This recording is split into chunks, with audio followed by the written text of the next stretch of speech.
નમસ્તે, જય માતાજી અને જય શ્રી કૃષ્ણ મિત્રો.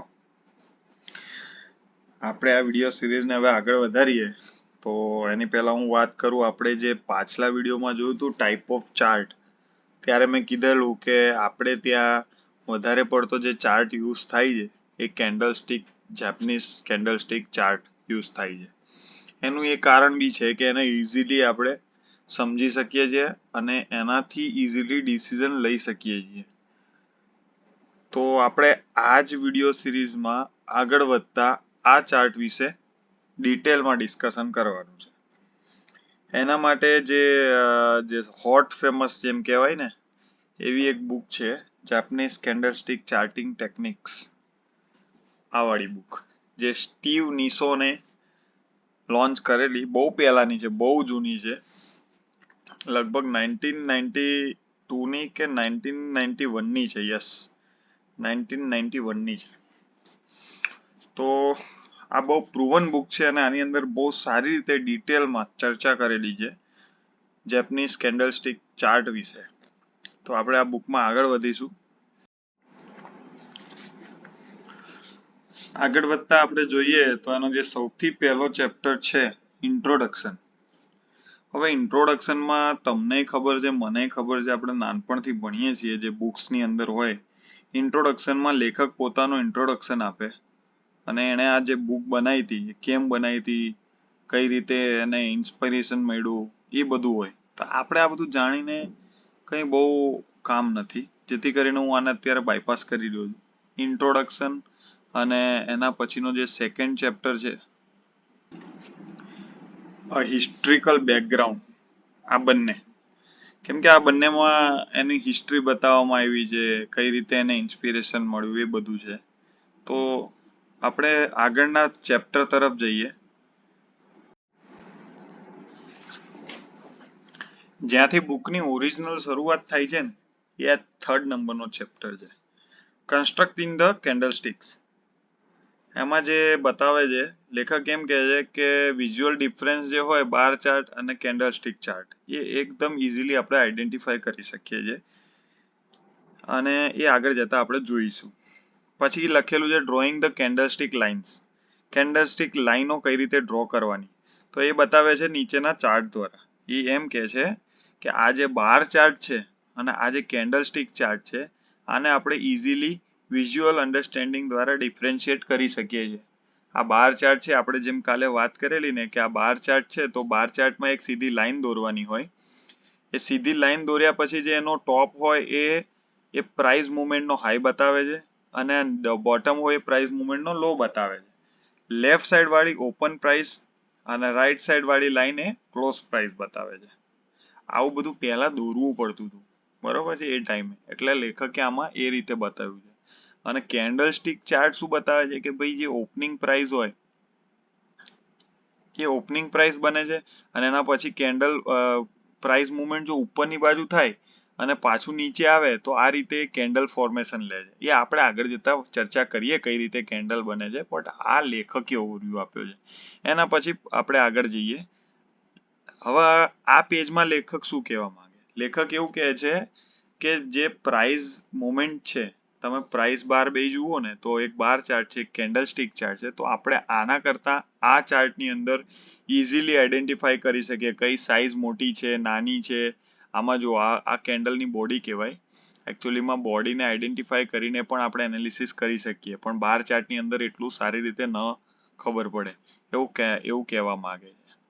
હવે આપણે નેક્સ્ટ પેજ તરફ જોઈએ તો આ એકચ્યુઅલીમાં કેન્ડલસ્ટિક છે અને કઈ રીતે સમજી શકાય. ચલો હવે આપણે એક ઉદાહરણ દ્વારા સમજીએ. કોઈ પણ એક સ્ટોક છે જેનું ઓપનિંગ માની લો કે 150 રૂપિયા થયું, 150 રૂપિયાના ભાવે આજનું ઓપનિંગ થયું. હવે એ સ્ટોકનો ભાવ વધીને 200 રૂપિયા સુધી ગયો, બરાબર. પછી પાછો એમાં સેલિંગ આવ્યું અને એનો ભાવ ઘટ્યો તો 50 રૂપિયા સુધી આવ્યો, બરાબર છે. પછી પાછો થોડીક વાર રહીને વધ્યો 100 રૂપિયા આવ્યો અને 100 રૂપિયા માર્કેટ થઈ ગયું બંધ, બરાબર છે. તો હવે શું થયું કે જ્યાં એનું ઓપનિંગ થયું હતું એનું ઓપનિંગ થયું હતું એટલે કે 150 રૂપિયા. તો આ થઈ ગઈ એની ઓપનિંગ પ્રાઇસ, બરાબર છે. પછી એની હાઈટ ક્યાં સુધી ગઈ હતી? 200 રૂપિયા સુધી. તો આ શું થઈ ગયો? એનો થઈ ગયો હાઈ, આજના દિવસનો હાઈ, બરાબર છે. એના પછી પ્રાઇસની મુવમેન્ટ ક્યાં સુધી ગઈ હતી? તો 50 રૂપિયા સુધી. તો આ શું થઈ ગયું? લો, ડાઉનમાં ડાઉન 50 રૂપિયા ગયું હતું. અને એના પછી એની ક્લોઝિંગ ક્યાં થઈ ગઈ? 100 રૂપિયા ઉપર. તો આ થઈ ગયો એનો ક્લોઝિંગ. હવે આ એક બન્યું સ્ટોકની મુવમેન્ટનું સ્ટ્રક્ચર. હવે આ જ વસ્તુ જ્યારે કેન્ડલમાં જાય તો કઈ રીતે બને? તો કેન્ડલ સ્ટિક જ્યારે બને ત્યારે એક આવે એની ઓપનિંગ પ્રાઇસ, ઉપર શેડો બનાવે અને હાઈ સુધી દેખાડે. એટલે ઉપરની જે શેડોની હાઈટ હોય એ થઈ ગયો એનો હાઈ. પછી એનું જે ક્લોઝિંગ થાય, બરાબર છે, એટલે કે આ રીતે, તો એ બને એનું ડાઉન સ્ટ્રીમ. અને આ જે ઓપનિંગ અને ક્લોઝિંગ છે એનું બને છે બોક્સ, બરાબર છે. અને જે એને ડાઉન મૂવ ગયો છે તો આ એની શેડો બને ડાઉન સાઈડ. એટલે કે આ કેન્ડલને જો રીડ કરો તમે તો કઈ રીતે કરો? આ કેન્ડલ આ રીતે રીડ થાય કે જે એનું ઓપનિંગ હોય એ, જે એનું ક્લોઝિંગ થાય એ, જે એનો હાઈ બને એ, અને જે એનો લો બને તે, આ બધું મળાઈને જે કેન્ડલ બને એ કંઈક આ રીતની દેખાય. હવે ઓપનિંગ ઉપરની બાજુ હોય અને ક્લોઝિંગ નીચેની બાજુ હોય એટલે કે આ મૂવ બેરિશ થયો. ઓપનિંગ કરતા ક્લોઝિંગની ડાયરેક્શન જો નીચેની બાજુ હોય તો એ કેન્ડલ બનશે રેડ કેન્ડલ, બરાબર છે. એ જ વસ્તુ જ્યારે ગ્રીનમાં બનશે ત્યારે કઈ રીતે બનશે? તો એ પણ આપણે એકવાર સમજી લઈએ. સપોઝ કોઈ સ્ટોકનું ઓપનિંગ થયું 100 રૂપિયાએ, પછી એ ગયો 150 રૂપિયાએ, પછી પાછો ડાઉન આવ્યો 50 રૂપિયાએ, પછી પાછો ઉપર ગયો, ઉપર ગયો, ઉપર ઉપર ઉપર ઉપર ગયો 200 રૂપિયા સુધી હાઈટ બનાવી. એના પછી એ પાછો ડાઉન આવ્યો અને એનું ક્લોઝિંગ થયું 150 રૂપિયા. એટલે કે 150 રૂપિયાએ માર્કેટ થઈ ગયું બંધ, બરાબર છે. તો આ કન્ડિશનમાં શું થશે? પ્રાઇસની મુવમેન્ટ ભલે ગમે તે ડાયરેક્શનમાં થઈ, પણ જ્યાં પ્રાઇસ ઓપનિંગ થઈ એને કહેવાય ઓપનિંગ પ્રાઇસ. જ્યાં માર્કેટ ક્લોઝ થયું અને એની પ્રાઇસ ક્લોઝ થઈ એને કહેવાય ક્લોઝિંગ પ્રાઇસ. જે પણ માર્કેટની અંદર જે પણ હાઈ બનાવ્યો પ્રાઇઝે એને કહેવાય હાઈ, અને જે લો બને એને લો કહેવાય, બરોબર છે. તો હવે આ જ વસ્તુ આપણે કેન્ડલમાં સમજીએ તો કંઈક આ રીતે બને. ઓપનિંગ, ઓપનિંગ કરતા ઉપર આવ્યું ક્લોઝિંગ, અને એનું બની જાય બોક્સ. જે હાઈ બનાવ્યો એની એક શેડો અને જે લો બનાવ્યો એની એક શેડો, બરાબર છે. તો આ રીતે અગર ઓપનિંગ પ્રાઇસ કરતા ક્લોઝિંગ પ્રાઇસ ની વેલ્યુ વધારે હોય અથવા તો ઓપનિંગ કરતા ક્લોઝિંગની પ્રાઇસ ઉપરની બાજુ આવે તો એ ગ્રીન કેન્ડલ બને,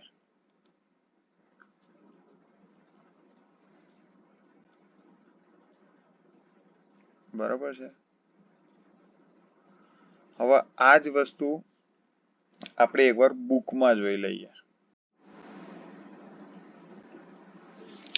જો બુકમાં આપણે જોઈએ તો જે સ્ટીવ કહે છે એ આ રીતે જ કહે છે, એને આ રીતે જ બતાવ્યું છે કે ભાઈ ઓપનિંગ અને ક્લોઝિંગ, ઓપનિંગ ઉપરની બાજુ હોય અને ક્લોઝિંગ નીચેની બાજુ હોય તો એ બ્લેક કલર બનશે.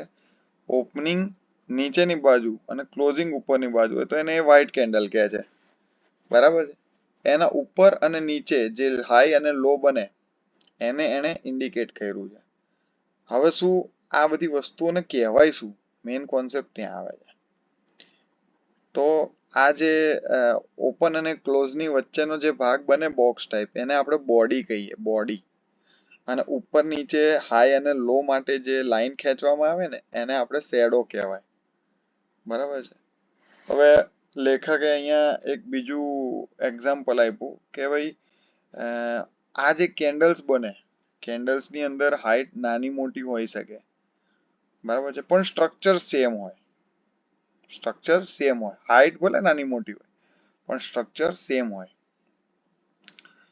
આ બધી એની થિયરી આપેલી છે. તો આ બધું મેં તમને ઓલરેડી સમજાવી દીધું. બરોબર છે. હવે આ જે આપણે અત્યારે સમજ્યા એ જ વસ્તુ હું તમને એકવાર લાઈવ ચાર્ટમાં બતાવી દઉં. જો આ અત્યારે ક્રૂડ ઓઇલનો ટ્રેડિંગ વ્યૂ સોફ્ટવેરની અંદર લાઈવ ચાર્ટ છે. હવે આ ચાર્ટમાં અત્યારે જે પ્રાઇસ છે 5,815 એટલે 5,816 અહીંયા એનું ઓપનિંગ થયું કેન્ડલનું હાલ તમારી સામે. જે ઓપનિંગ હવે આ શું છે 5 મિનિટની એક કેન્ડલ છે એટલે 5 મિનિટની એક કેન્ડલ હોય એટલે ઓપનિંગ થી ક્લોઝિંગ સુધીનો જે ટાઈમ પીરિયડ હોય ને 5 મિનિટ હોય. બરાબર છે. તો ફોર એક્ઝામ્પલ આ ઓપનિંગ થયું અને હવે આ જે પ્રાઇસ છે મુવમેન્ટ થઈ રહી છે. તો હવે આપણે આને શાંતિથી જોઈએ.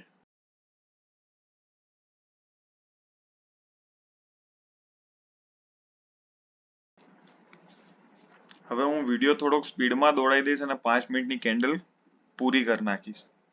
તો તમે એને ધ્યાનથી જુઓ. જે હાઈ બને છે જે લો બને છે એના પછી એ કેન્ડલ કયા કલરની બને છે.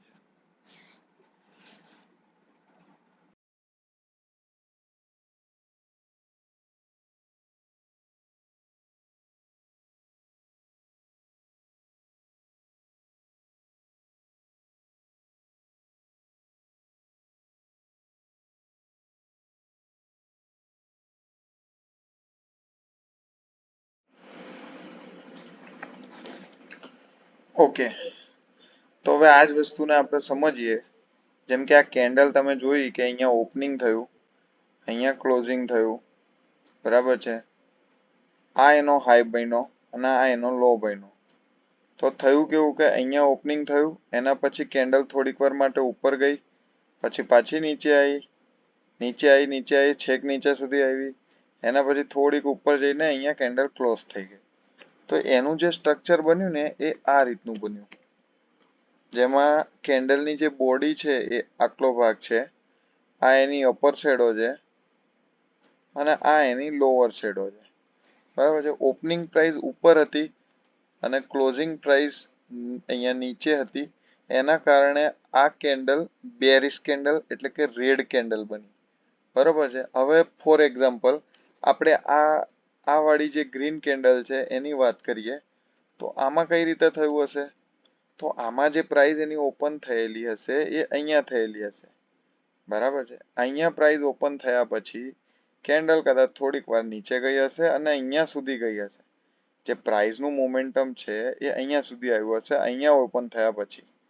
હવે ઓપન અહીંયા થયું, પ્રાઇસનું મોમેન્ટમ અહીંયા આવ્યું પણ હજી સુધી ક્લોઝ નથી થઈ. પછી વળી પાછી પ્રાઇસ ઉપર ખેંચાઈને છેક આ હાઈટ બનાવી. હવે આ હાઈટ ઉપર ગયા પછી એને પાછી બેરિશનેસ આવી અને થોડીક નીચે આવી અને અહીંયા આવતા આવતા એનો સમય પૂરો થઈ ગયો. અહીંયા એ ક્લોઝ થઈ ગઈ. તો આ બની ગ્રીન કેન્ડલ. કેમ ગ્રીન બની? કેમ બુલિશ બની? ગ્રીન અને બુલિશ કેમ બની? કેમ કે અહીંયા એનું નીચેની બાજુ ઓપનિંગ થયું, ઉપરની બાજુ ક્લોઝ થયું. તો આ ભાગ જે છે એનો બોડી કેન્ડલનો આ બોડી ભાગ બન્યો. આ એની અપર શેડો બની અને આ એની લોઅર શેડો બની. બરાબર છે. તો આ મેં તમને લાઈવ ચાર્ટની અંદર પણ સમજાવી દીધું. તો આપણો અહીંયા પહેલો કેન્ડલ સ્ટિકના ઇન્ટ્રોડક્શન અથવા આઈડેન્ટિફિકેશનનો ચેપ્ટર સમાપ્ત થાય છે. તો હવે આપણે નેક્સ્ટ વિડીયો નેક્સ્ટ ચેપ્ટર માટે જોઈશું. ત્યાં સુધી રાહ જોતા રહો. ધન્યવાદ.